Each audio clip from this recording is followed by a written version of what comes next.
Sanibonani wey'ngane zakwethu, ake nginibelele phinde futhi nginamukele kule channel ehamba phambili inkezo. Lami igama nguMfeza Untuthu Khumalo, ila sport yamagumede. Ngala kwethu-ke ukuthi mhlampe usemusha kuleli khasi, ngizophinde ngicela nje sho ukuthi uyasubscribe, ungakhohlwa ukukhomenta no-like nokushare, bese futhi uyangilandela ku-Facebook @Radio Inkezo ZA. Ngane zakwethu-ke udaba oluthinta laphana insizwa isencane uSimiselo, umfowabo Khumalo, umfana kaMgqumeni, sihambe yaze yafika laphana nakumfowabo uLusando, la khona kade sithinta udaba lokuvuswa kwemoto yebhova likadikadiki eyayintandokazi kakhulu, kwakuthi uma ngabe ifika laphana uMgqumeni kusukume ngisho nedolo. Lolu daba kwenzeka laphana-ke uSimiselo wahexezisana-ke nenye intatheli Ilanga, uMthobisi, umfo kaSithole, kwaze kwahamba-ke njengoba udaba selungena naye ibhova elincane kuLusanda, umfo kaKhumalo, ekhombisa-ke ukungajabuli kwakhe mayelana nendlela ebakhombisa ukungalithakaseli okanye ukudelela laphana uSimiselo, umfo kaKhumalo. uLusanda ibhova elincane SA ufike wabhala ukuthi Jobe Sithole, cha webhuti ngeke sekwanele manje, lento isiphumile esandleni manje, ngiyakucela esitikini, ngiyazi la ukhona, ngizoza ntambama ngizokubona siqede iphele namhlanje cause usuxhaphaze kakhulu mfethu.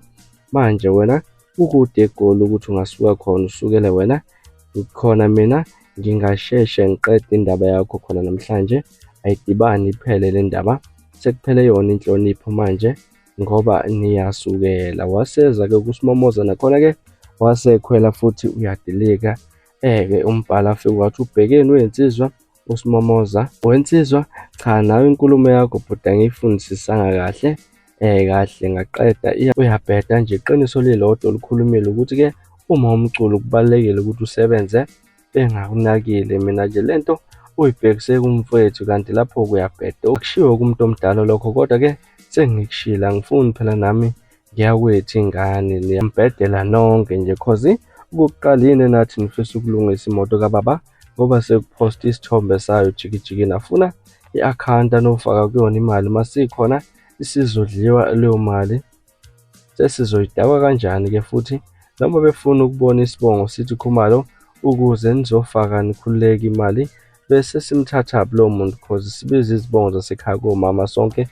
Mina ngibiza uXulu, uSimiselo ubiza uMbatha, umuntu nomuntu ubiza isibongo sikama wakhe, and lento seniyenza nehlale engathi yithi savele sasukela nje ngodaba lwemoto. Kusekwanele manje uright, uma unothando lokuxhasa uzofaka imali without ukukhuluma cause uthando akekho awukuphoqa ngenkani ukuthi ungathathi, uyifaka uthule phansi ungalokhu uzophuzwa leyo mali.